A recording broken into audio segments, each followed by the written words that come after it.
এখন আমরা শিখবো হচ্ছে কি আমাদের ছোটবেলা থেকে সবচাইতে মজার বিক্রিয়াটা, সেটা হচ্ছে কি আসলে প্রতিস্থাপন বিক্রিয়া, হ্যাঁ, বা সাবস্টিটিউশন রিঅ্যাকশন। আচ্ছা, তো প্রতিস্থাপন বিক্রিয়াটা আমরা একটু অন্যভাবে করবো, অন্য একটু মিনিং দিয়ে শিখবো। খেয়াল করি, প্রতিস্থাপন বিক্রিয়া মানে হচ্ছে হাত ভাঙবে না, এই কথাটা সবচেয়ে জরুরি। হাত ভাঙা যাবে না, হাত যদি ভেঙে যায় তাহলে হচ্ছে সংযোজন বিক্রিয়া হয়ে যাবে। প্রতিস্থাপন বিক্রিয়াটা হচ্ছে গিয়ে হাত ভাঙবে না। হাত ভাঙে না কার? ওই যে খেয়াল করেন, হাত ভাঙে কার? হাত ভাঙে হচ্ছে পাই বন্ডের। তার মানে অবশ্যই হাত ভাঙে না হচ্ছে যে কোনো সিগমা বন্ডের। হাত ভাঙে না কি?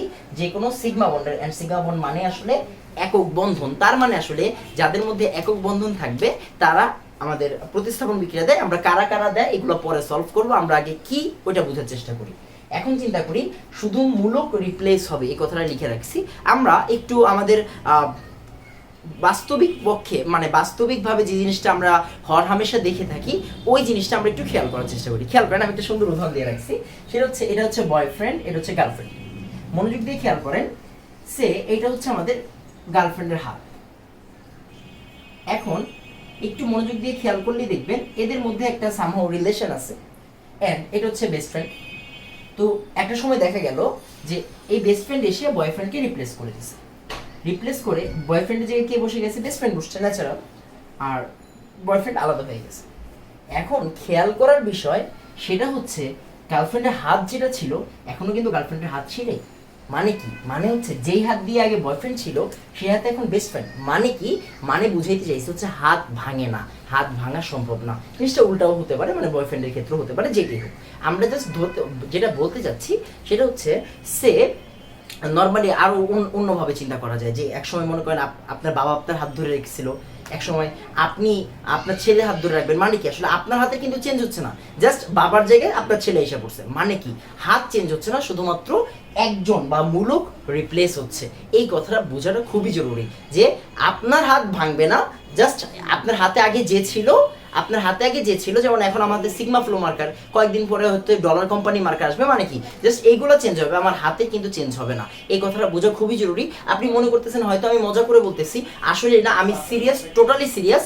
অর্গানিক বুঝতে গেলে এই যে হাত যে ভাঙে না, এই কথাটা বোঝাটা খুবই জরুরি, কারণ আমরা এইগুলো দ্বারা আসলে বাকি সব বুঝতে পারি। একটু খেয়াল করেন, আমরা জাস্ট একটা ছোটবেলার বিক্রিয়া রেখে রাখছি, হচ্ছে zinc plus copper sulphate, zinc sulphate plus copper. আপনি জানেন, আপনি ছোটবেলা থেকে শিখতেছেন যে জিঙ্ক এই যে সালফেটকে নিয়ে যায়। আচ্ছা, এই জিনিসটা কিন্তু আসলে জিনিসটা এরকম না। ব্যাপারটা কি? ব্যাপারটা হচ্ছে জিঙ্ক কপারের চেয়ে বেশি সক্রিয়। জিঙ্ক কপারের চেয়ে বেশি সক্রিয়। আমরা ওই যে আপনার কে না কে লিনা, আপনার কে না কে ম্যাকগাইভার এলো যেন ফিরে শোনা পাবে, ওই রকম একটা ধাতু সক্রিয়তা সিরিজ পড়তাম না ছোটবেলা থেকে।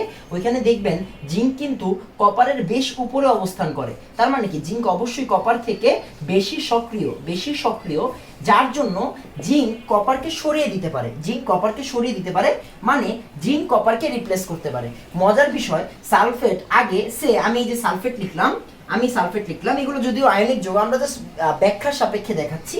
মনে করেন সালফেটের এটা হচ্ছে হাত, সালফেটের যেই হাতে আগে কপারকে ধরছিল, জাস্ট কপার রিপ্লেস হওয়ার কারণে সালফেট সেই হাতেই কিন্তু আসলে জিঙ্ককে ধরছে। বারবার বলতেছি এগুলো আয়নিক যৌগ, আমরা এগুলো নিয়ে মানে ওইরকম ভাবে বলতেছি না, জাস্ট ব্যাখ্যা দেওয়ার সাথে বলতেছি। খেয়াল করেন, তার মানে কি? জিঙ্ক আসলে কপারকে রিপ্লেস করছে। এই হারটা কিন্তু সেম আছে। এইটা হচ্ছে মেইন ব্যাখ্যা।